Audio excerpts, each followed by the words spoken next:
Hello everyone, I'm Anne Blas. Welcome to Job Teaser. You're watching The Big Talk, a show that introduces you to a profession. And today we're going to focus on the job of manager in retail with Julien, who works at Cartier, the luxury brand that's part of Richemont Group. Richemont Group is the owner of many prestigious maisons in jewelry, specialist watchmakers, fashion and accessory. Welcome, Julien. How are you today? Very good, thank you. Very nice to meet you, Anne Blas. Nice to meet you too. Thank you for being here today to share your experience as manager. So now you have a big position. You are manager of Cartier boutique in Lafayette in Paris. Congratulations. Thank you very much. But first of all, I want to understand your background. How did you end up being a manager? The journey started 10 years ago. I did a business school, and at the end of this business school, I was an intern at Cartier in Paris, and there were a marketing pass. It was called. It was a program to start 18 months in retail before going back to the office in a marketing position. And unfortunately, there was no place left for me for this marketing pass, but I tried to do it myself on my own and applied for a position for Panerai as sales advisor. Panerai is one of the specialist watchmaking maison of the group. It's part of Richemont. Exactly. Yes. And well, instead of 18 months, it lasted 36 months, I think, more or less. I loved it very much. Being in contact with the customer every day, the challenges it gives you, being in contact also with the product, and the adrenaline shots that you get when you sell was very thriving. And so it lasted 1 year and a half at Printemps, Haussmann in Paris, and then in the boutique Rue du Faubourg Saint-Honoré. At the end of those 36 months, I still wanted to find a new position on a more strategic role, and I was happy to apply for a position within the group, still within the group, in another maison, Montblanc. Okay. First as retail coordinator, and I soon moved to retail operation manager. I loved the challenge there, but once the opportunity of coming back to Cartier, which was the goal, was possible, I applied for a new position as a retail performance product owner, trying to build tools to understand the performance of the boutique and down to the sales advisor, and also to develop and work on retail projects of new openings, refurbishment of boutiques, and so on. But as you can imagine, Cartier France is much bigger than Montblanc France. And in this position, I had the impression that I was too far from the product, from the customer, and I also wanted to develop my management skills. And that's why I applied for a position in the boutiques, first as a floor manager at Cartier Champs-Élysées. And a year and a half ago, I was appointed deputy manager at Cartier Galeries Lafayette for the big reopening. So you've been able to do a lot of mobility inside the group, yes. Richemont. Yeah, that's nice. And you were saying that you did a business school, but there is other path to work in the luxury? There is no better or worse path. In the boutique today, we are 54, and we have people coming from maybe 7 or 8 different countries. So it's very international. Exactly, and with different backgrounds. Some did engineering, others jewelry studies, other gemology, studying precious stones. Yes, there is no rule about this. I guess English is very important, right? To work in this environment. If there is a competence that is mandatory, I would say that English is. And if you can speak another language, it's also very nice. Do you speak other languages? Un poco de español. Que bien. So you speak Spanish, English, and French. Yeah. Oh, nice. So now you are currently manager.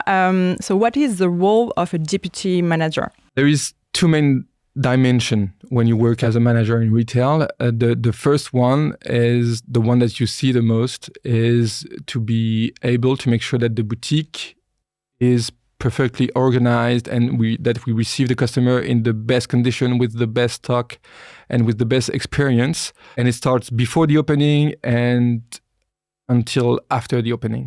So what is a day, for example, when you start until the end? There is no pattern. Okay. Every day is different. Every day is different. Every customer is different. Every challenge is different. That's what I like about it. You have so many challenges every day. No, you cannot. And when you feel like you've tried it already, you've done it already, you've seen it all already, you have quickly a reminder that something that you cannot imagine yet can be possible. Always something happening. Yes, exactly. And this is one of the main dimension of retail. But the other one, which is very interesting as well, and that I like very much too, is to be able to step back from this flow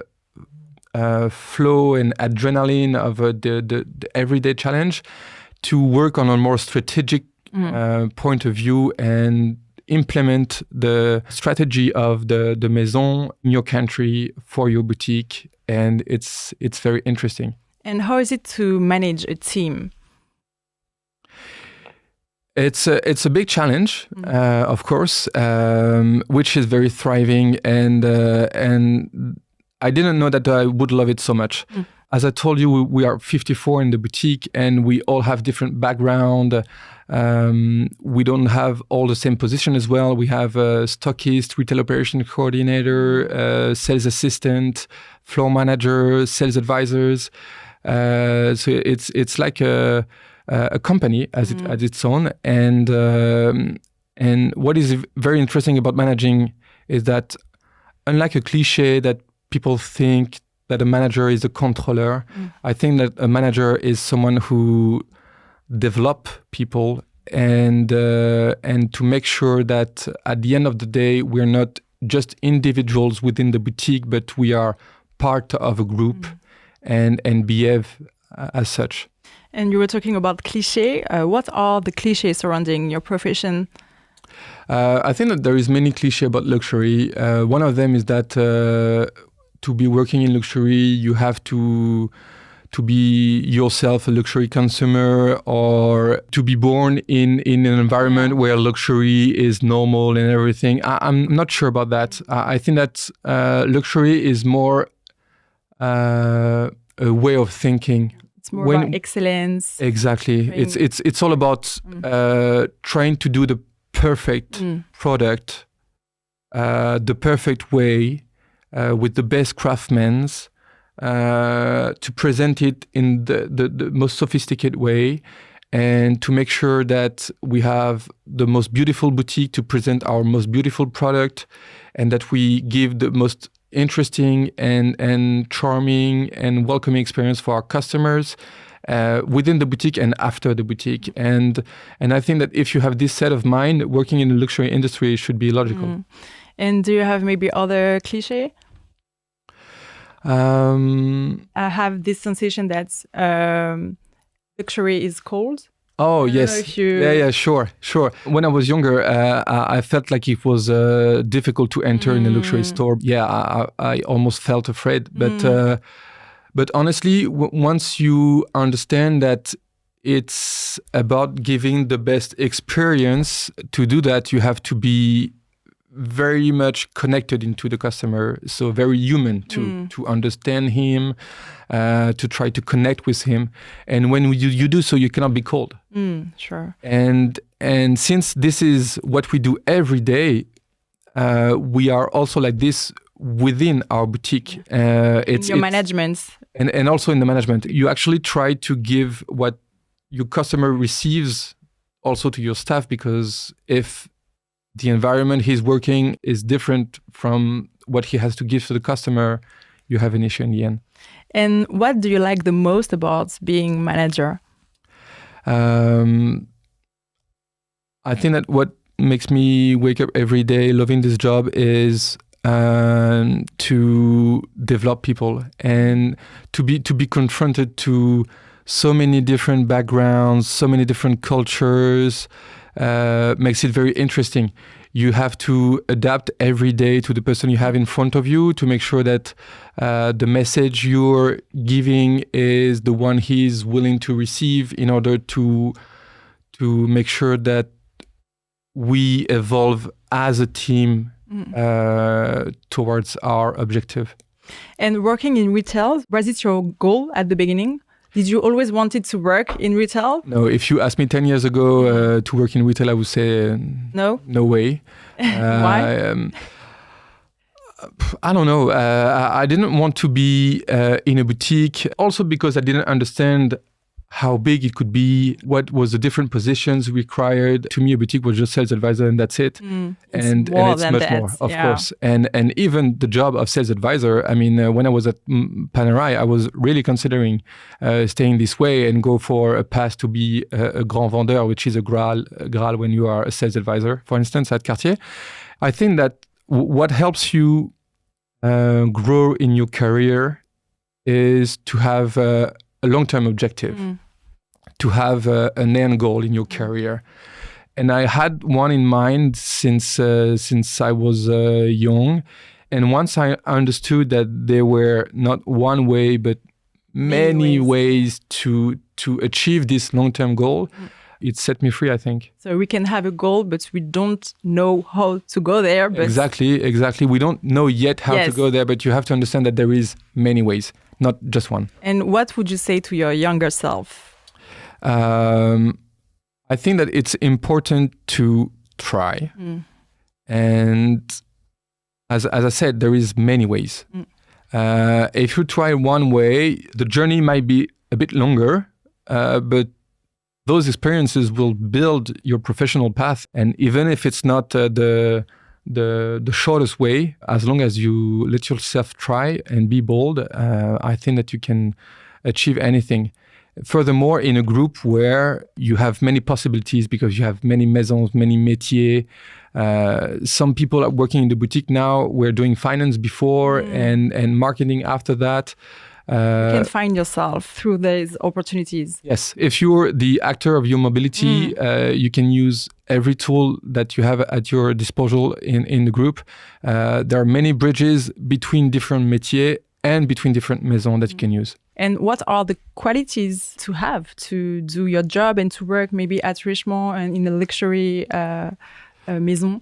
I think that thriving for excellence, which is the aim of luxury, should be the objective also of the person working in the group, of course. And it will help you connect with the group as well. So it's important. Entrepreneurship also is very important because there is many paths, but if you don't want to be the actor of taking one path or another, or trying or getting in contact with someone to understand what's about this position and so on. It's important to dare do things. Yeah, exactly. Yeah, I would say so. Okay, and if you have maybe a last word to a young person watching us? Yeah, to trust your feelings. The first impulsion is most of the time the good one. And I see that in the boutique a lot. When a customer is hesitating between two pieces, most of the time he chooses the one he likes the most at the beginning. Yeah. Okay. So that's, I would say the same. Yeah, so trust your feelings. Okay, nice. I think it's the perfect words to end this show. Thank you very much for sharing your experience. It was very interesting. Thank you for having me. And thank you for watching this video. I hope it's made you want to find out more about the group Richemont and the job opportunities there. In any case, you can find all the information about Richemont in the job teaser page. And see you soon for our next video. Bye.